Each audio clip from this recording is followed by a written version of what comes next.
नमस्कार दोस्तों, Deepak Puniya life science YouTube channel पर आप सभी का फिर से स्वागत है।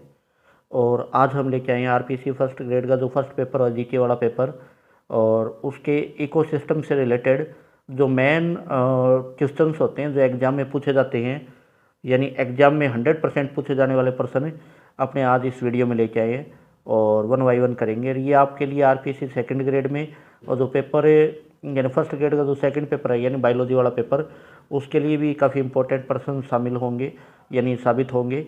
और साथ साथ जितने भी कम्पिटिटिव एग्ज़ाम जैसे नेट वगैरह का एग्ज़ाम या लैब असिस्टेंट का एग्ज़ाम या रिट मेंस है, उनमें भी यूपीएससी के एग्ज़ाम, एसएससी के एग्ज़ाम, ये क्वेश्चन बार बार रिपीट होते हैं, चाहे राजस्थान पुलिस हो या कोई भी हो, उनमें भी पूछे जाते हैं।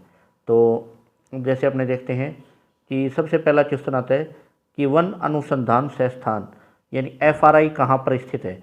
जो वन अनुसंधान संस्थान है एफआरआई, फॉरेस्ट रिसर्च इंस्टीट्यूट, ये अपना देहरादून में स्थित है। कहाँ पे स्थित है? देहरादून में। फिर जैसे अपने सेकंड क्वेश्चन देखते हैं कि निम्न में से मुख्य वायु प्रदूषक यानी मेन पोल्यूटेंट कौन सा है। तो मेन पोल्यूटेंट देखो इसमें दे रखे हैं जैसे carbon monoxide, nitrogen, carbon dioxide, sulphur. तो मेन पोल्यूटेंट किसको माना जाता है? कार्बन मोनोऑक्साइड, जिसका फॉर्मूला क्या होता है? CO, यानी क्या होता है? C&O, CO, carbon monoxide main pollutant होता है, एयर पोल्यूटेंट। फिर शांत घाटी अथवा मौन घाटी कहाँ पे स्थित है? ये जो पेरियार घाटी होती है ये कहाँ पे स्थित है? केरल में। कहाँ पे है? केरल, यानी कर्नाटक में भी नहीं है, राजस्थान नहीं है, हरियाणा नहीं। तो ऑप्शन आंसर क्या हो जाएगा? केरल आ जाएगा। क्या जाएगा? केरल। शांत घाटी कहाँ पे स्थित है? केरल। फिर क्वेश्चन नंबर 4 यानी पिरामिड। पिरामिड की अवधारणा सबसे पहले किसने दी थी? चार्ल्स एल्टन ने। किसने दी थी? चार्ल्स एल्टन ने। और पिरामिड होते हैं 3 प्रकार के होते हैं। एक तो संख्या के पिरामिड होते हैं जीवों की, एक देव भार के पिरामिड होते हैं, और तीसरे प्रकार का पिरामिड होता है ऊर्जा का पिरामिड। तो 3 प्रकार के पिरामिड होते हैं और चार्ल्स एल्टन ने ये पिरामिड की अवधारणा दी थी। तो ऊर्जा के पिरामिड के बारे में पूछा गया। तो ऊर्जा के पिरामिड सदैव कैसे होते हैं? सीधे होते हैं। ऊर्जा के पिरामिड सदैव कैसे होते हैं? सीधे होते हैं। उत्पादक स्तर होता है, उत्पादक स्तर पे ऊर्जा अधिकतम होती है, यानी अधिकतम ऊर्जा कहाँ पे पाई जाती है? उत्पादक स्तर पे। और जो शीर्ष उपभोक्ता होता है उसमें ऊर्जा का स्तर क्या होता है? कम होता है। ऊर्जा का स्तर क्या हो जाएगा? कम हो जाएगा। तो उत्पादक स्तर कौन से होते हैं? अपने स्वपोषी पादप वगैरह ये कैसे होते हैं? उत्पादक स्तर। और जो शीर्ष उपभोक्ता जैसे अपने शेयर वगैरह, तो उनमें ऊर्जा का स्तर क्या होता है? काफ़ी कम होता है। तो ऊर्जा के पिरामिड क्या होते हैं? ऊर्जा जैसे यानी 10% का नियम होता है, 10% यानी वन स्तर से दूसरे स्तर पे ट्रांसफ़र होती रहती है। तो ऊर्जा की पिरामिड कैसे होते हैं? यानी सदैव सीधे होते हैं। फिर फिफ्थ क्वेश्चन देखते हैं अपने, यानी प्रकाश रासायनिक धूम्र। प्रकाश रासायनिक धूम्र जो फोटोकेमिकल स्मोक बोलते हैं, फोटोकेमिकल स्मोक, यानी वो क्या होता है? Photochemical smoke. तो उसमें देखिए क्या पाया जाता है? Carbon monoxide, ozone, sulphur dioxide. तो इसमें क्या पाई जाती है? ओजोन भी मिलती है और सल्फर डाइऑक्साइड यानी बी और सी दोनों पाई जाती है। उसके बाद देखते हैं कि कौन सा प्रदूषक है वो जैविक आवर्धन दर्शाता है, यानी जैविक आवर्धन कौन सा प्रदूषक दर्शाता है। तो इनमें जैसे हमने सबसे पहले देखते हैं जैसे सल्फर डाइऑक्साइड नहीं दर्शाता, कार्बन मोनोऑक्साइड भी नहीं दर्शाता। जो डीडीटी होती है वो प्रमुख जैविक आवर्धन दर्शाता है। डीडीटी की मात्रा क्या दर्शाती है? जैविक आवर्धन दर्शाती है।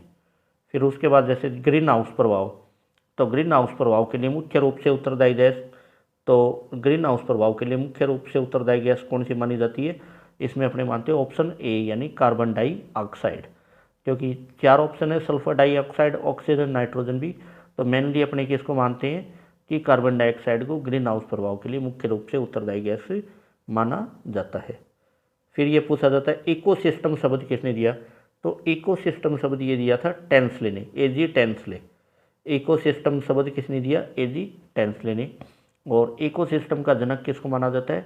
ओडम को माना जाता है। किसको माना जाता है? ओडम को। फिर उसके बाद परितंत्र में ऊर्जा का प्रमुख स्रोत क्या होता है? तो परितंत्र में ऊर्जा का प्रमुख स्रोत सूर्य का प्रकाश ही होता है। जो सन एनर्जी होती है वही होती है सूर्य का प्रकाश।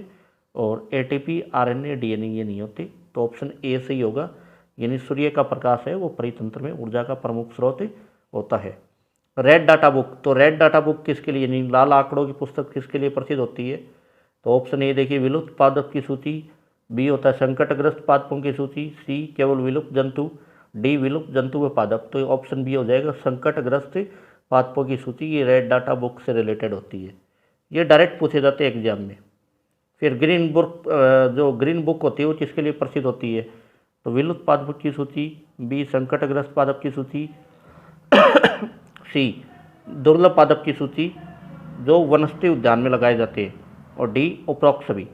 तो ऑप्शन सी आ जाएगा। ग्रीन बुक किसके लिए प्रसिद्ध होती है?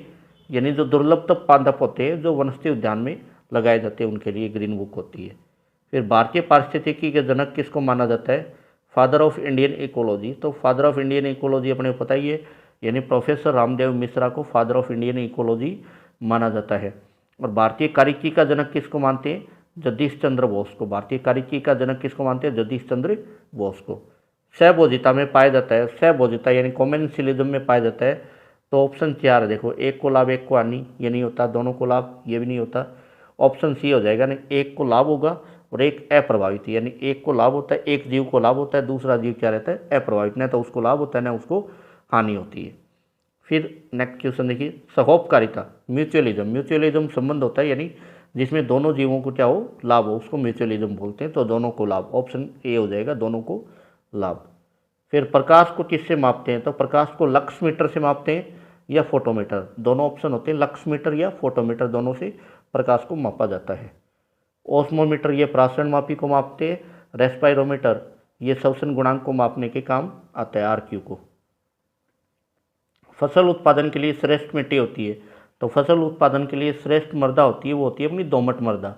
फसल उत्पादन के लिए ऑप्शन ए हो जाएगा, कौन सी होती है? दोमट मृदा फसल उत्पादन के लिए श्रेष्ठ मृदा होती है। फिर या नवीनीकरणीय संसाधन कौन से होते हैं? तो प्राकृतिक गैस नवीनीकरणीय संसाधन नहीं होता, लोहा भी नहीं होता और जीवाश्म भी नहीं होता। ये अनवीनीकरणीय संसाधन होते हैं। कौन से? प्राकृतिक गैस, लोहा और जीवाश्म। तो नवीनीकरणीय संसाधन कौन सा आ जाएगा? अपने घास स्थल और जो वन होते हैं वो कैसे होते हैं? नवीनीकरणीय संसाधन होते हैं। अगला आता है central arid zone research institute, यानी काजरी। Central arid zone research institute कहाँ पे स्थित है? तो काजरी अपने कहाँ पे स्थित है? जोधपुर में। Central arid zone research institute काजरी कहाँ पे स्थित है? जोधपुर में। ऑप्शन बी हो जाएगा। फिर ऑप्शन आता है वन महोत्सव कब मनाया जाता है? वन महोत्सव दिवस। तो वन महोत्सव दिवस मनाया जाता है 7 जुलाई को। और विश्व जनसंख्या दिवस कब मनाया जाता है? ये 11 जुलाई को मनाया जाता है। कब मनाया जाता है? वर्ल्ड पॉपुलेशन डे 11 जुलाई को। और जो अपना वन महोत्सव दिवस है ये कब मनाया जाता है? 7 जुलाई को। और फिर पर्यावरण दिवस कब मनाया जाता है? ये अपने को पता ही है, 5 जून को मनाया जाता है। पर्यावरण दिवस कब मनाया जाता है? 5 जून को। और ओजोन दिवस कब मनाया जाता है? 16 सितंबर को। ओजोन दिवस कब मनाया जाता है? 16 सितंबर को। विश्व एड्स दिवस ये कब मनाया जाता है? 1 दिसंबर को। कितने को मनाया जाता है? 1 दिसंबर को। और मानवता दिवस, विश्व मानवता दिवस ये मनाया जाता है 10 दिसंबर को। उसके बाद देखिए विश्व वन दिवस। और विश्व वन दिवस कब मनाया जाता है? विश्व वन दिवस मनाया जाता है 21 मार्च को। कब मनाया जाता है? 21 मार्च को। विश्व वन दिवस कब मनाया जाता है? 21 मार्च को।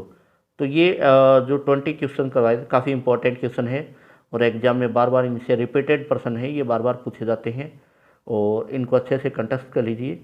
कल की जो नेक्स्ट क्लास होगी उनमें अपने इसी सब्जेक्ट यानी इकोसिस्टम है, यानी इकोलॉजी वाला जो पार्ट है इससे रिलेटेड अन्य जो 20 इम्पोर्टेंट क्वेश्चन है जिनमें अपने डिस्कशन करेंगे कि जो अपने नेशनल पार्क हो गए, सेंचुरीज हो गई और अन्य जितने भी जो अपने होते हैं रिलेटेड, जैसे पिरामिड वगैरह, फूड चेन, फूड वेब, तो उनसे किस प्रकार के प्रश्न आते हैं वो कल के अपने यानी कल की क्लास में इसको डिस्कशन करेंगे।